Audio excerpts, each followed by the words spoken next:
Hey gamers, what's up? Okay, so I have this old 360 controller. I wanted to do a case swap for this.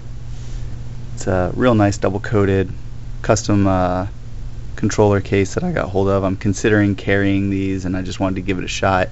I like to try things out before I sell them. That way, you know, I know if I'm offering a good product or not. So I thought I'd go ahead and shoot this and show you guys how to take this controller apart. The first thing you need is a T8H torque screwdriver. I believe that's what this is. It's got the little hole in the tip of it. I believe that's why it's a T8H and not just a T8. And that's what gets the little pin out of the, or fits over the little pin in the center of the screw on the back of your 360 controller. And with this driver, it just comes right out, right there.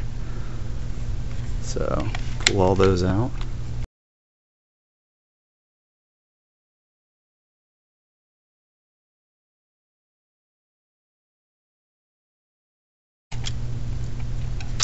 This is where a lot of people have trouble. They don't realize there is a screw right underneath this, and if you push down on there, it'll actually come right out. You don't have to peel that sticker off if you don't want to. I mean, aesthetically, if you take it off, it'll look better, but for the sake of speed, I'm just going to do it this way right now. Make sure you don't lose any of your screws. And after those screws come out, the controller comes right apart. So there's your bottom half. That anymore. There's the rest. So there we go. That's all you need right there. That's all your buttons and everything are still in there. Those pop right out, but we're not going to use any of those, except maybe I'm considering keeping the actual original Xbox button, because the one that comes in here I'm not as fond of. So let's set that to the side and we'll try it out.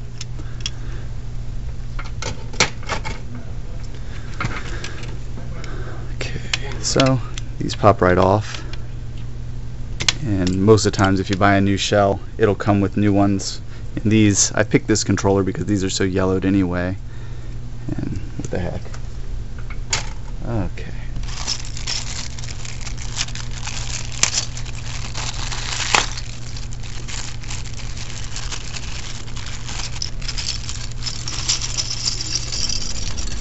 So once you have your hardware out, you'll see some kits come with this assembly right here. Some of the ones I have, I just did this controller, and it came with these assemblies.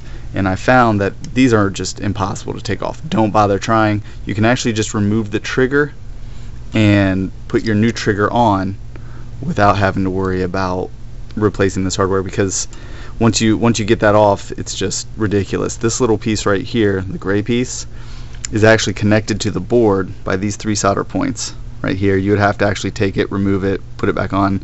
I don't even know if you, I don't solder, I'm not that tech savvy, so I'm just leaving it on and I'm taking these off. The way to do it is very easy. It is also quick. You just take, and the first thing you want to remove is this pin from this little bar right here. So you just push that to the side and pull that out, and it drops right down. No problem. The next part, you want to take this side and just pull them out. And when you do, that just pops forward. Don't let your spring pop out of there, because you'll need that to put the new triggers in, and those come right off. It's that easy. And putting it on, you just do the same thing in reverse. So let's do this one.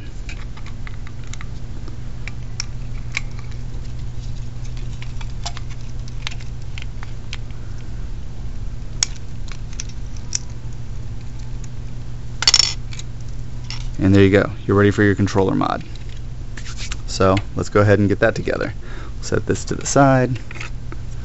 Pull out our new face.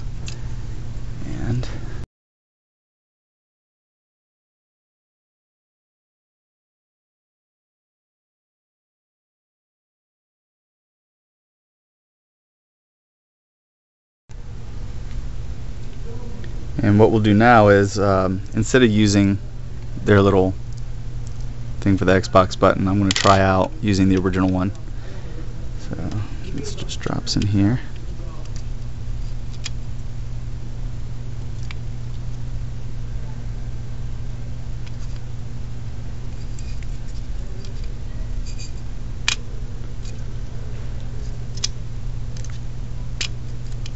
It's kind of snug. And drop that one in. Yeah, it seems to fit fine. With your directional pad, you need to take your original D-pad here and remove these two little screws inside before that comes apart. And then we're going to use those screws on this one.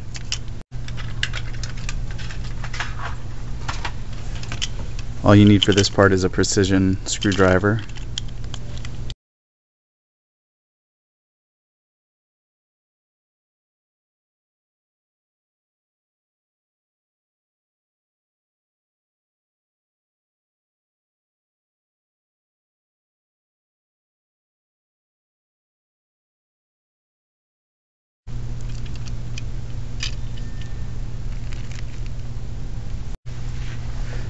You just need to take your rubber little contacts there and put them over top of these.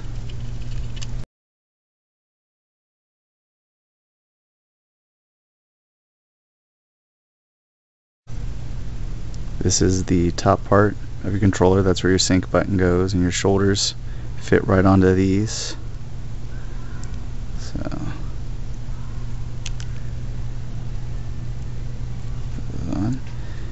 and that's pretty much that whole assembly. Then your sync button will go right in there. It's got a tiny little hole that plugs right into the little peg.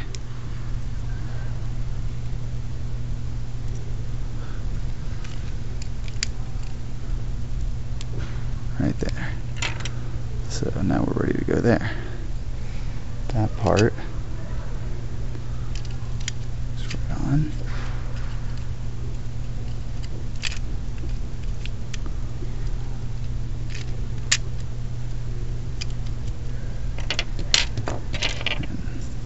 That goes right here, and these are all very easy because all these holes just match up to the pegs on the controller.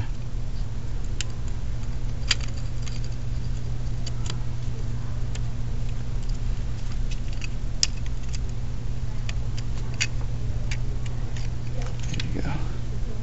So now this whole half of the controller is ready to go. So now we're going to put the trigger on here, and sometimes it's a little bit of a pain. Make sure you got the right trigger first of all, so hold it up there, make sure that that little peg is going to fit in there, and then sometimes they're a little bit of a pain to get on. There you go, right there. That's a little firm, but it'll loosen up. And then you want to use the spring that you took off earlier, put it in there, and then push it forward. Then I always just use a screwdriver to guide the spring back onto the peg there. And then just push that past there. There you go. And then just like before, you're going to push that peg out so that peg fits into it. So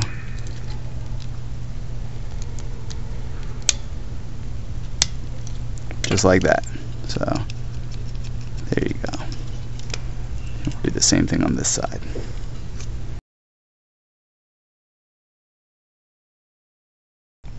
Okay, so this one is a little tight. So what I'm going to do is I'm going to take this Phillips head screwdriver, and it's a little bit bigger, and there's paint inside of these holes. And what's happening is that paint is keeping it from sliding smoothly along this. It's made it tighter. So I'm just going to stick that Phillips head in there. I'm going to rotate it and scratch the paint off the inside of there and widen up the hole a little bit. And that's going to make it work just fine. So if you encounter that problem, or if you paint your own controller and you find you have that problem, you'll see that, see all that? That just came right off. You'll see that that fixes it. So I'm kind of glad I encountered that so I could show you. Be very very, very thorough about it so we don't have to do it more than once. So that should fix that problem right up.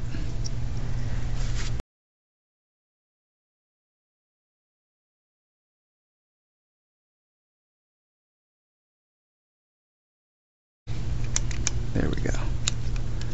I might actually take this one off and redo it too, because as you can see it's giving a little bit of stick. You don't want that to affect your performance while you're playing. So I'm going to pop that one off and do that one again. And then I'll get right back to putting this together. Okay, so once you got all this ready to go, you know, our triggers are good, our analog sticks are on, we're ready to put it all together. We take this, which we did earlier, we have all ready to go, and you just want to guide your analog sticks right into the spots for them. Okay, and assuming that all this is on right, it should fit right in, and you see little spots there where the screws go once you have it all together, and I mean that fit right in there.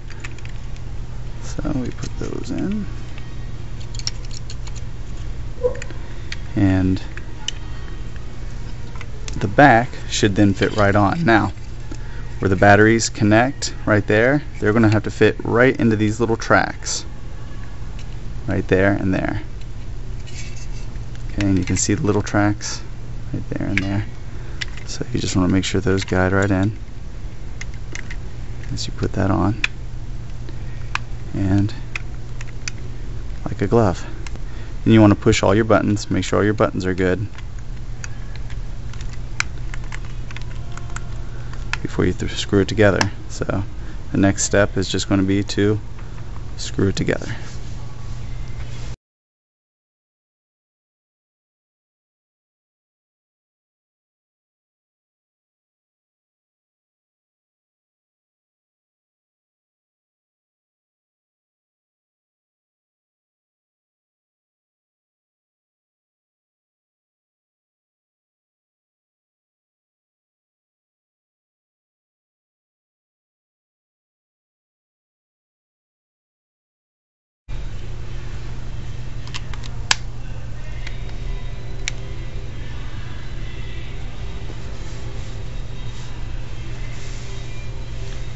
And there you go. It's not that hard. Your first couple times you may find a few problems, but it's pretty easy to do. And whether you choose to maybe modify your own case or, you know, whatever, you'll find that these instructions will walk you right through the basics of taking it apart and putting it back together. So I hope that's helpful, and thanks for watching. I will catch you all later.